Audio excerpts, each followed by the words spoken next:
So my name is Ben Wilson. I'm a personal trainer. I help people get in shape. I help to improve people's lives. That's what motivates me in the mornings. As far as religion goes, I would probably describe myself as spiritual. So I believe there is something after death, but I'd probably describe myself as anti-religion in that I feel that religions just represent sort of a metaphor of something that's deeper and below. And I feel that over the years, the centuries, power-hungry people have used religion as a tool. They've corrupted people. They've caused, trouble across the globe. That's my general view. On the flip side to that, I like religious people. I respect religious people. I feel when I meet someone who's religious, they've got a desire to improve who they are. So slight contradictions in there, but I think it stands. As far as my experiences with religion, I've traveled a lot. I've been to over 50 countries. So I've been to different, mosques. I've been to, cathedrals. I've seen different belief systems, met people. So I'm always fascinated by what motivates people, how religion integrates to their life. So for me, I'm spiritual. So what that would say to me is there is something after death, but I feel it's beyond that comprehension. So I think too much is like picture of a man sitting on a cloud or something. But for me, it's like, it's just beyond comprehension. So I don't need to try and understand it. It's a feeling within that there is more. The time doesn't exist as we perceive it. So you cannot conceptualize your mind around it. It's a little bit like reading physics. When you get into deep physics, you don't really know what it means. You understand it comes back to mathematics. But that's my general belief. Spiritual, there is something after life, but not something that I can comprehend mentally, nor do I need to.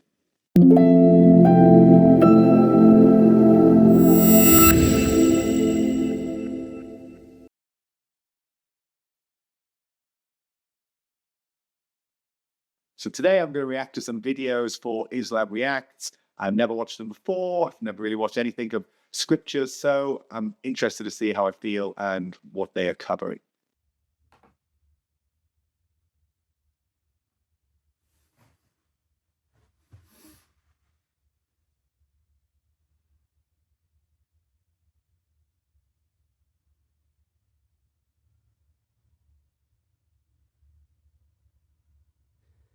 ألف لام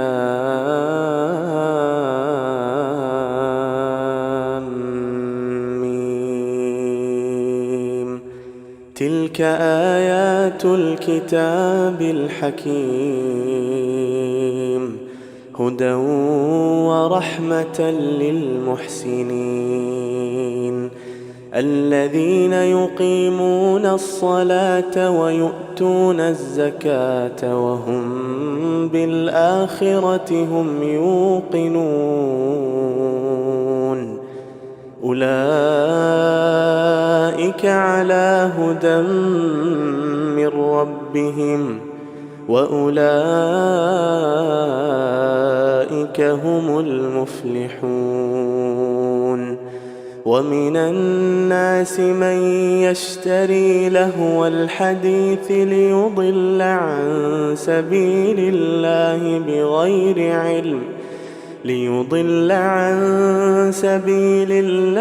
بغير علم ويتخذها هزوا أولئك لهم عذاب مهين وإذا تتلى عليه آياتنا ولى مستكبرا كأن لم يسمعها كأن في أذنيه وقرا فبشره بعذاب أليم إن الذين آمنوا وعملوا الصالحات لهم جنات النعيم خالدين فيها وعد الله حقا وهو العزيز الحكيم خلق السماوات بغير عمد ترونها وألقى في الأرض رواسي أن تميد بكم وبث فيها من كل دابة وأنزل أنزلنا من السماء ماء فأنبتنا فيها من كل زوج كريم هذا خلق الله فأروني ماذا خلق الذين من دونه بل الظالمون في ضلال مبين ولقد آتينا لقمان الحكمة أن اشكر لله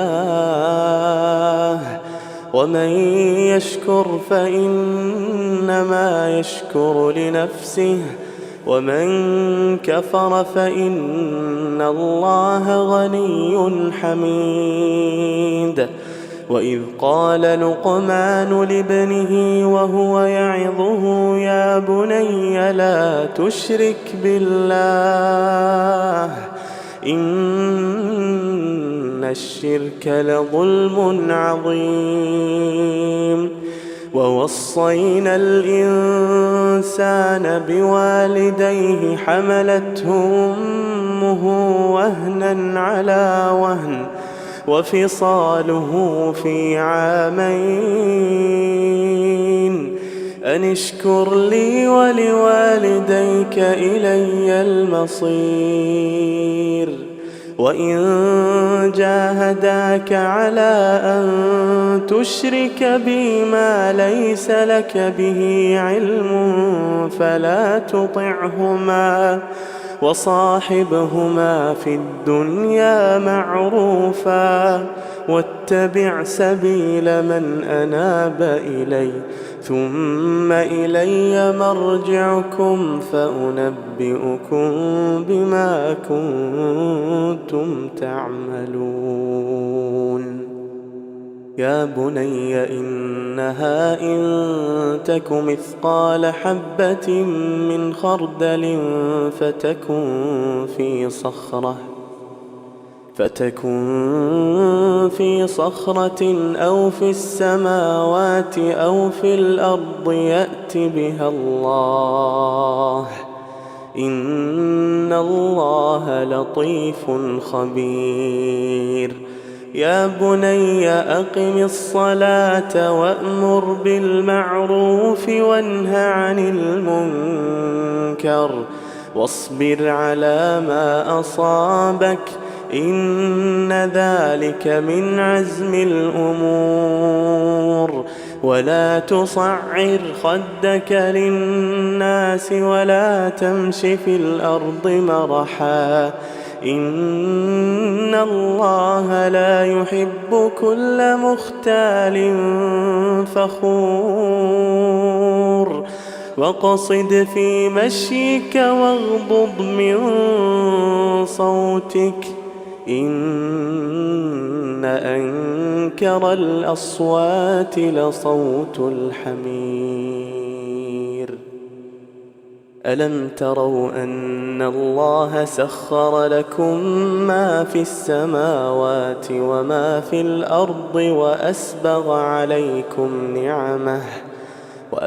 عليكم نعمه ظاهرة وباطنة ومن الناس من يجادل في الله بغير علم ولا هدى ولا كتاب منير.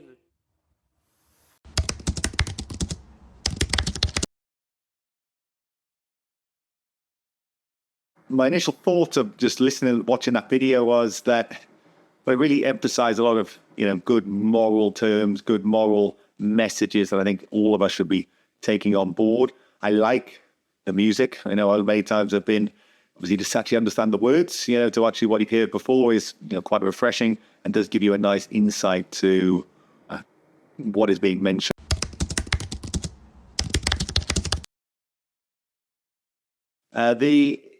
The message in it does definitely relate to stuff I've heard. I'm obviously not that well aware of different religious teachings, but it seems like general principles, looking after your family, not being arrogant, not being distracted. I felt that was quite an important message. There is, if you do have a pathway that you're on and you want to be on, There's going to be people who are knocking you off, trying to take you away from your path, and a lot of people doing it out of malintentions.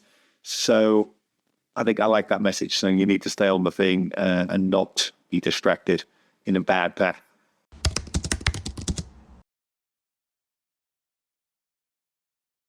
For me, wisdom, obviously it speaks about wisdom, is the wisdom of taking the right decision. And the right decision is what's best for yourself, but what's best for the people around you, and what's also best for society as a greater whole. And they might be different answers. So wisdom is knowing which answer and how to apply that so that it is for the greater good overall. And for me, that takes knowledge, intuition, and obviously experience helps in that decision making.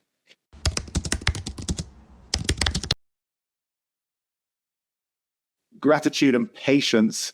Well, for me, I've always felt I've been very lucky, and I'm always acknowledging with myself just for, when I've grown up, what's been given to me, the abilities I have, the health I have. So I'm always very appreciative of that. Patience, I feel I've developed patience more and more as I've got older.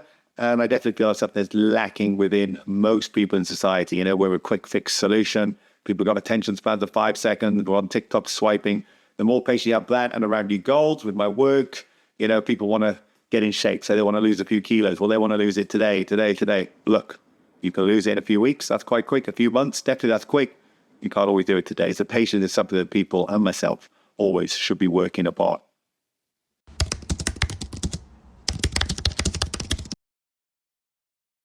So yeah, the video discusses about the parental bond. I feel a lot of this goes really back to olden times where the family unit was almost essential for survival. Obviously now this modern day age is slightly different. For me, like I say, I'm got a big family, but I was very close. My mom's passed away, but I was very close to her. We went traveling together. She got cancer. I was there throughout the treatment. I was there when she took her final breath. And for me, that's an honor to be there, and also a right. That's something I should be doing as a son. So for me, I like those messages about having that bond. On the flip side, I'm also aware that not everybody has a good family. Not everybody's been treated well. A lot of people have had a very, traumatic upbringing. And for those people, well, they need a different, maybe it comes back to the idea of wisdom. What is the right decision in a general versus an individual circumstance? So I like those things. For me, I feel more bonding, more connection, more support of each other is probably what the world needs. But I feel there's a personal journey involved. There's not everybody you should be hanging out with. Not everybody is good. And just because on paper they say your brother, your sister, obviously mother, father, slightly different, but like I feel you need to see the current circumstances. So I feel if that's a broad brush applying to everyone, take that literally, no nuances. It's a message that half agree with. If it's more deeper understanding, then I'm probably in full agreement with it.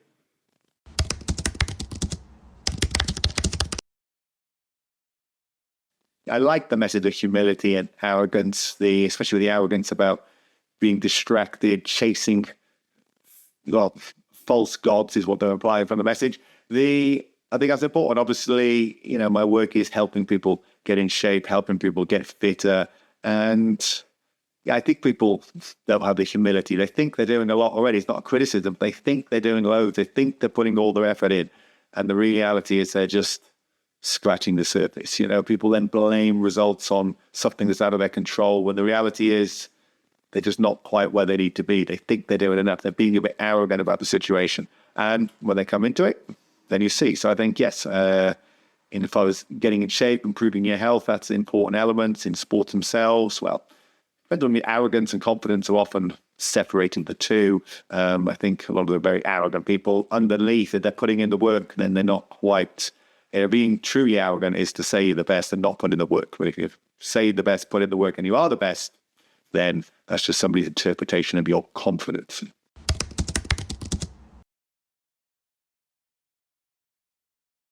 The passage definitely reinforced some beliefs about, trying to stay on your path and how people want to distract things from you. And if your path is to be a good person, which you can do whether you're religious, atheist, spiritualist, Islam, Catholic, whatever, people are going to try and knock you off that path. And some not always with bad intentions, sometimes in good intentions. And I think that's a good message to take home, that you need to stay true to who you are, how you want to go forwards, and how you push things, going forward from there. In challenging the beliefs, not massively challenging the beliefs as, family thing. Like say, yes, I don't think you should just blindly have to be observant and care for somebody who's been treated you badly. And likewise, that's where the wisdom of making a right decision comes from. So I don't know if that's challenging, but that's a nuanced belief here. Obviously, the whole thing you could argue is slightly challenging because for me, I believe spiritualistically there is a life afterwards, but I don't think it's consciously comprehensible. So a lot of religious texts, all religious texts, I feel they're almost too human interpreted, so that it's too literal. Go to the next scene, that it's all the same form. I don't think that's how it works. So a lot of this talk is, for me, it feels literal. I'll die tomorrow and then I'll wake up in a house that looks like this, all the same. For me, I don't believe that. I don't believe when you wake up tomorrow, the wake-up concept doesn't exist, so it just wouldn't happen like that. The formation changes. So for those things, I wouldn't really agree. I feel religion is a metaphor for a deeper thing, so people taking it literally is what I wouldn't agree with. But on the flip side to that, I don't think it's something to argue about because we're just talking about the same metaphor underneath in that regard.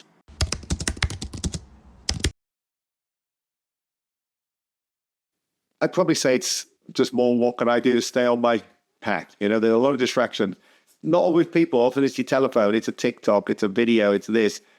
And I don't think you have to always maybe cut it all out, but can you just limit it so that it doesn't limit you on your path to what you want to be on all areas, whether it's your health, whether it's your fitness, whether it's social. I think less would be to look into what may be distracting me and be more secure about staying on the right path.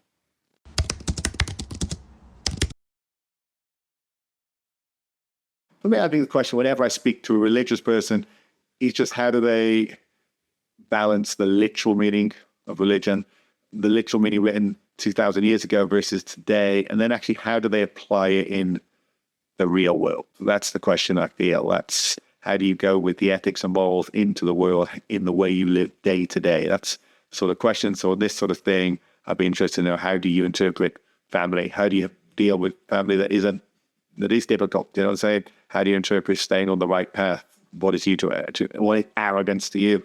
They're the kind of questions I'd be asking if I was speaking to a Muslim person one-to-one.